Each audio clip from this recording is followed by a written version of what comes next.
Welcome to my garage. Welcome to my fishing spot right here. We're gonna jump right into this today. I've never really made a video where I just share opinions, and I'm an opinionated dude. So we're gonna get into female anglers. Like, what does that mean? What's the term? Like, what are we talking about? There was a question that was posed. I'm gonna share it, and I'm gonna share it exactly how it was written. It's a YouTube video, and this guy's trying to do his part to bring some positivity, asking the question about female anglers. I'm gonna read this. It says, can female fishermen really compete with pros? That was his question. He's a pro angler. This guy's a stud. He's got these trophies behind him. I don't make any money from fishing. I'm a nobody in fishing. I got like 12 followers on YouTube and like 15 on Instagram or whatever. But here's the deal. The question again, can female fishermen really compete with pros? And I'm like, wow, like my wife, I got messaged by I'm not gonna tell you. It was more people than should have. Like, this struck a chord with some folks because they're like, your wife fishes. My wife has way more followers than me. We both work with the Kuma. I'm just going to get that out of the way. People send us product. Neither of us are paid athletes in fishing. We're on pro staff with people, but I haven't made a dime from fishing. It's out of my investment. I have a different job. I produce events. I'd love to make money fishing. I'm trying to figure out fishing as a career path. Man, it's like I'm addicted to it. I've been fishing my whole life, but that's not what we're talking about today. Can female fishermen really compete with pros? And the question is like, why are there not women on the top level circuits of fishing? So I was kind of scratching my head, and a couple of my friends and I were talking back and forth, doing some texts and kind of bantering, messaging, and I started to think, like, wait a minute. First off, I don't think they're called fishermen.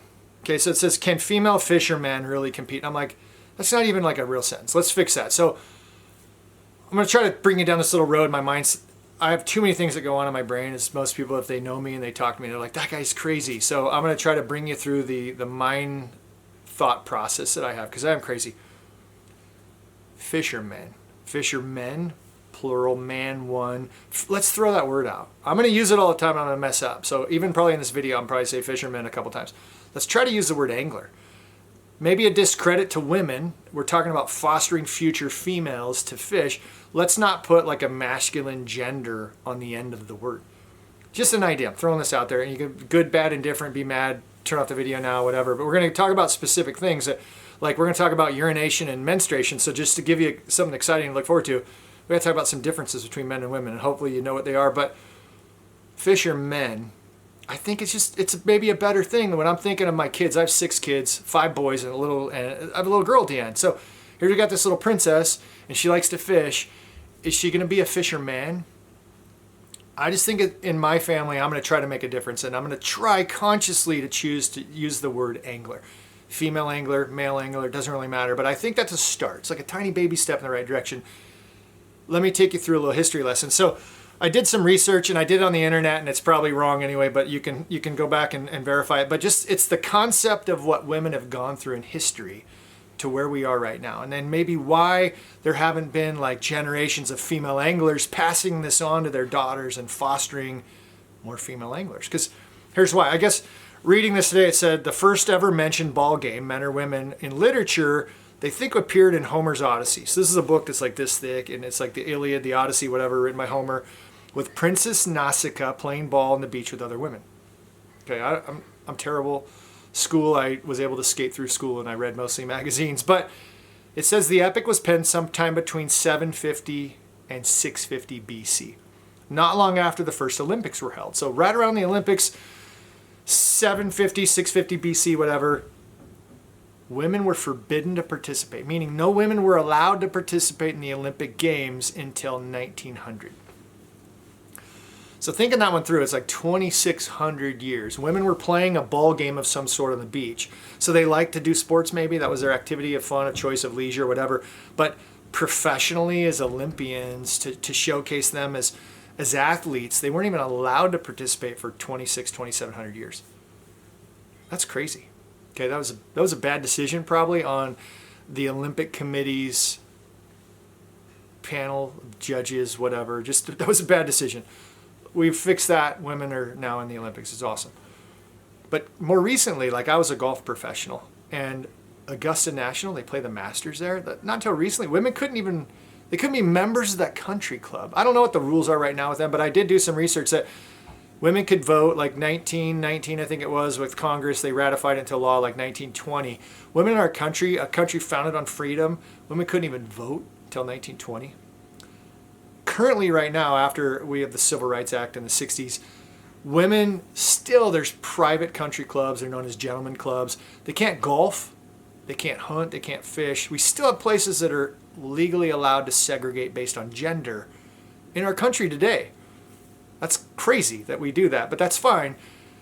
Well, we just need to realize that the consequences of some of those things is probably suppressed female anglers. Okay? We just need to understand, like, in the history of our lives and what's gone on and what TV and media is presented, and the women and the Leave It to Beaver family, and bless her heart, in the kitchen and wearing an apron, and there's nothing wrong. And I want to make sure that I give credit. My wife's number one goal in this life right now is to be the best mom she can be. By choice, by her own agency, she chooses not to push her fishing career. It's not a top priority. Her children are. So she's going to probably be in that apron in the kitchen.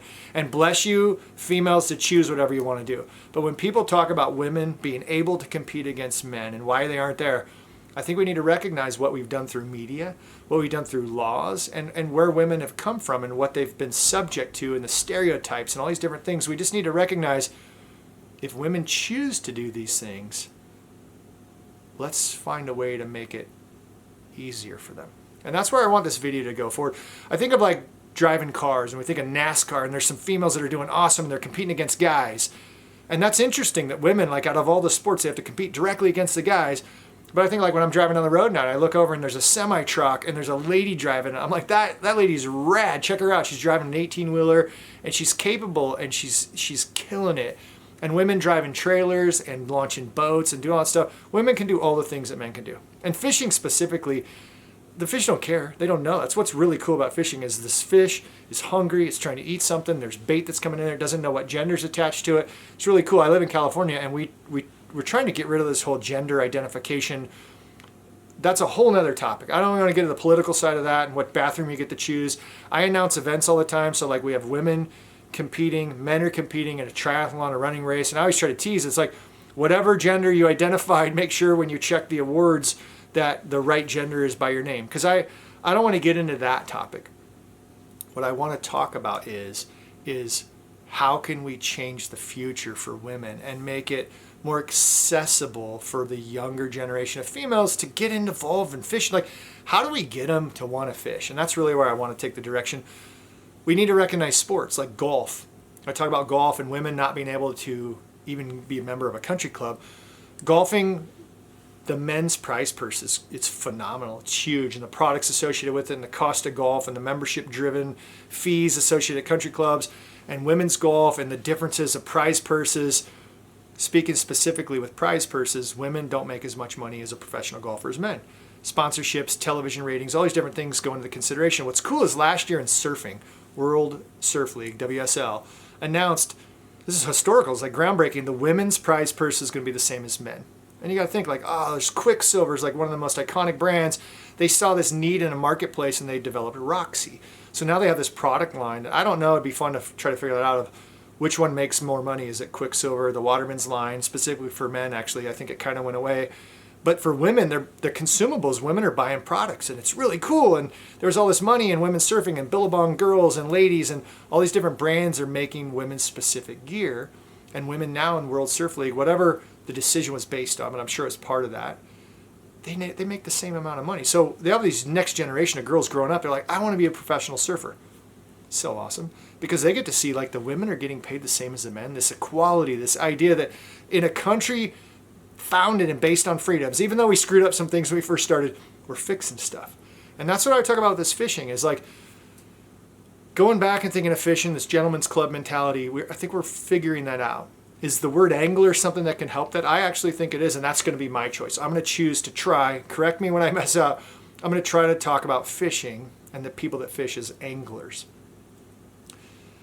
The next idea that I think I want to talk about is recognizing the differences. We'll get into men fishing against women or whatever later in a minute, but right now I want to talk about the differences of women and men. So I mentioned we're talking about urination, going pee. Like, let's be mature. Okay, get the giggles, menstruation, urinating, peeing, whatever you want to call it. Here we go.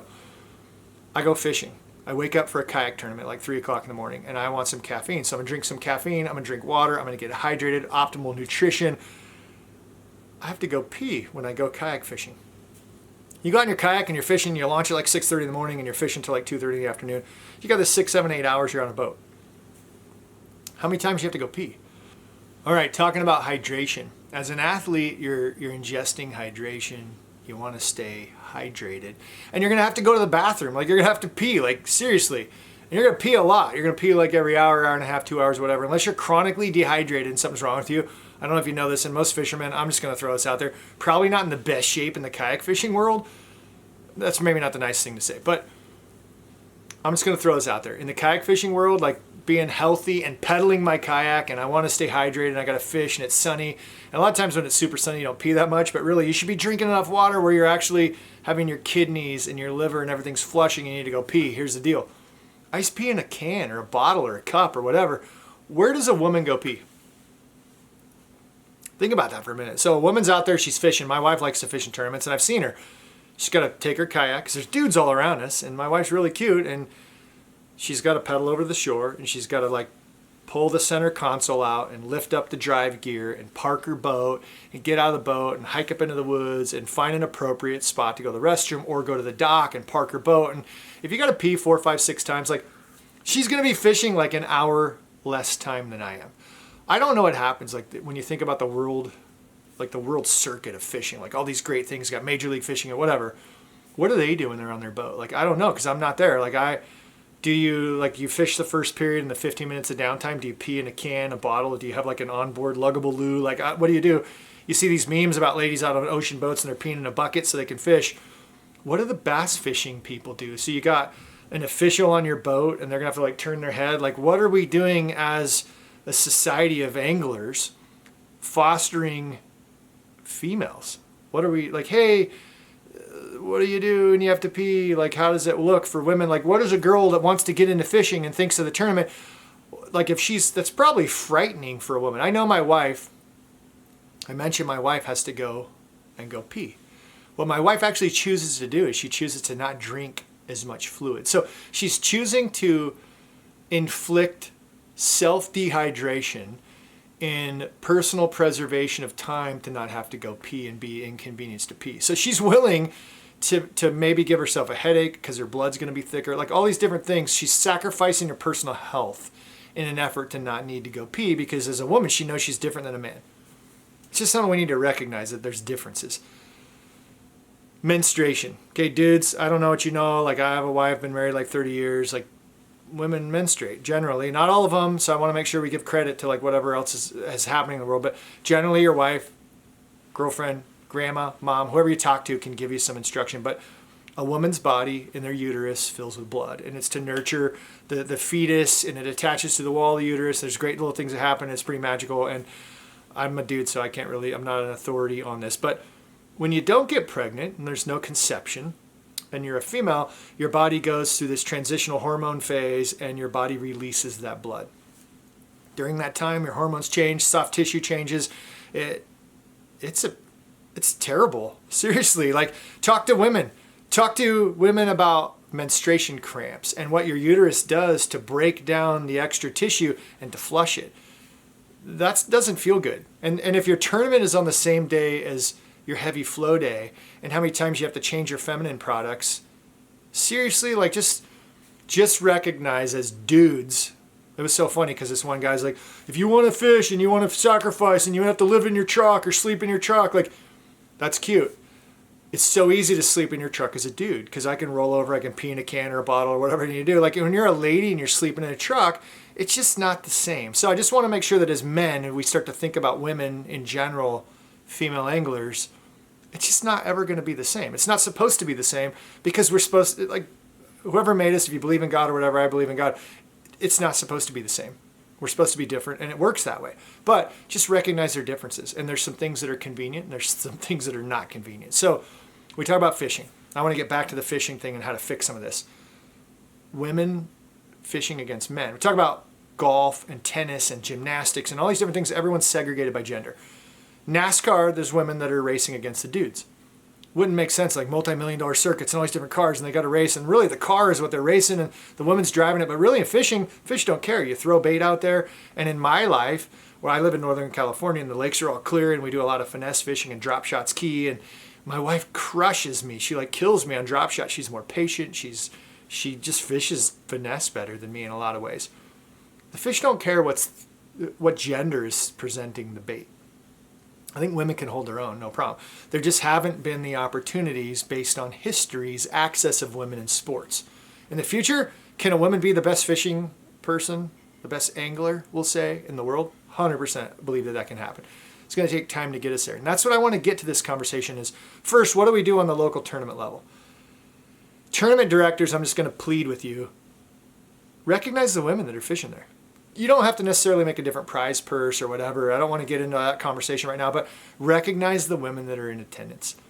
Maybe recognize how they do, like first, second, third women, if there's 3 of them, 5 of them, whatever, but really just give them the head nod, and like, whether it's like making them feel loved or whatever, I think it's important to recognize that women are fishing. I just think that that's really cool. It's unique. There aren't that many statistically, so let's do a job. If you're in a club setting or whatever, go over and high five them and welcome them, make them feel that they're accepted. But really how cool it is, just kind of honor them because it's unique. It's really neat. I have a lot of people like, how do you get your wife to fish? Well, I'll tell you a little secret is I tried to make it as convenient as possible. We've been best friends. We were dating in high school sweethearts, actually got married when we were so young. And my wife she's unique. She's super tough. She's rad. She's competitive. But I also try to make fishing convenient and fit into her lifestyle. She's not going to go and fish as much as me. If you see her kayak all the time, she doesn't have that much gear on her kayak because I try to take care of the gear. I try to know what the fish are going to eat.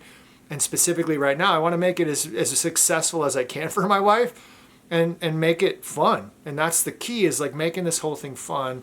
So women, whether it's a girl trying to be on a high school team, like what does that look like to foster the next generation of women? So that's what I want to talk about. So at a club level, let's recognize the women, maybe give them some awards, and let's talk to women and get some feedback. My wife doesn't want to be recognized as the top woman angler when there's only one woman. She's the only one there. She's like, no, I'm here to compete. But really, she should still be recognized. And that's my belief. And she doesn't want to, so she's like, don't tell them not to say I'm the number one woman here. I'm going to go and tell them, hey, make sure you recognize her as the number one woman here. I just think that that's important, to recognize women and give them this new fostered opportunity to be recognized in fishing. That's my opinion.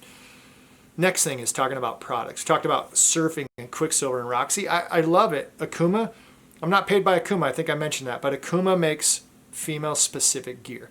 Is it better for women right now? No. Can women fish the same gear as men? Yes. Do we need to have women's feedback and what do they like, whatever? I'll tell you what Akuma did. It's really cool. They made some reels that were targeted for women based on color. It's not just the shrink and pink idea. Like, don't make everything a little bit smaller in pink because that's not the answer. But make things specifically. Do some market research. Talk to women. What do they want to throw? Do they want to throw a jig that has specific colors in it? Maybe. If it catches more fish, that's what women are really interested in. But the experience of fishing needs to be fun and appropriate. And you think of little girls and these next generation of females, there are Swarovski crystal reels. I'm going to do a commercial for Akuma. They made a reel that has Swarovski crystals in it. I've actually fished it. It's super fun. It's just really cool to see that a company is recognizing the potential female angler and making something that some women might like to own. Diamond's a girl's best friend, whatever, the stereotype, oh, that's terrible, it's bad. It's something unique. And I think that more companies should follow suit in that. So I'm, as an angler, going to keep encouraging people, like, what does a fishing rod need to look like so it's more fun for a lady to own? I don't think you're going to change things for a woman and help them catch more fish. I just want us to consider talking to women and girls specifically that are younger. What would they like to see the gear look like to encourage them to want to be involved in fishing? And I think that's a good focus to start with. So I'm going to use the word angler. I'm going to talk to companies and brands, and I'm going to really like, hey, don't make your smallest size of shirts men's medium or men's small. Let's get some female cut clothes. Let's talk to the women of what they want. Hats can be specifically different things for women that are geared towards women that are going to make fishing more fun for women. So that's number 2. The last thing this little discussion is do women fish against men? I think that that's a discussion it's really worth diving into later. I think developing a tour for television or something would be really clever, that it's female-specific fishing. It's really cool. USA has a female fishing team. You think about that. If the women's fishing team or a women's kayak team goes and represents the United States of America as females, why are we not doing that on a like a fishing league level? Like, why are women fishing in their own fishing team? Or did the fishing teams, is it a combination? And so it's just like, what are we really doing? Is the United States fishing team in kayaking comprised of men and women? And do you have to have a certain amount of women? Or women competing just against women? Is it like in tennis when I was in high school, like I think I mentioned, women compete against women, men compete against men, but then there's the mixed doubles. Do we have this component where women are involved in mandatory? And I don't really have the answer for that. What I do know is the answers to this question. And this is what kind of answers the first question. Should women compete just against women? That's the question. But here's the real question to ask. Will more women fish in tournaments if they knew they were only fishing against women? Ask them that question. Ask a non-fishing female, hey, if there was women fishing clubs or a women's fishing tournament, would you be more excited about fishing if it was only women fishing against other women? Across the board, almost 100%, when I ask that to other women, they say, yeah, of course. So that answers the question without even posing it. Should women have their own events? Yes, of course. Can they be in conjunction with men events? Yes, of course. We answer all of our own questions as we go down the line. How do we foster females to compete at the highest level? And that's really what this question started at, if we want to word it correctly. How do we get a girl to be the world champion of fishing? I think we got to change the name. We got to get products made specifically for women, and we need to foster female angling.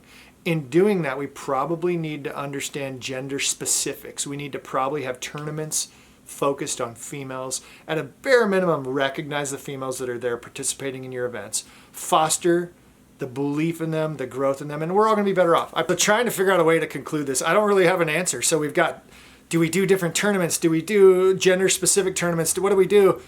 I think we all just take a deep breath. We recognize that we've made some advancements in poor decisions in the past based on what women were legally allowed to do. We've come a long way, but we have so much further that we can go. So let's just try to be understanding. Let's try to recognize our differences. Let's maybe, if you guys believe in it, I think that calling a professional angler not gender specific is probably a good way to start. Let's find ways to encourage women to get involved. Let's talk about companies fostering the next generation of the female athletes, empowering them and getting them out there to enjoy the sport that we all love. I mean, that's really what it's all about, is all of us together outside. We're better as this human race. And that's just my beliefs. Let me know in your comments below. You may agree with me, you may disagree. It doesn't really matter, because you know what? At the end of the day, I think we're all in this to just smile, to be out there, to really honestly be together. We're going fishing. Come on. Come fish with me. Male or female, doesn't matter. And I promise you, we can have some good times out there in the outside. And thanks for watching. And catch you next time, friends.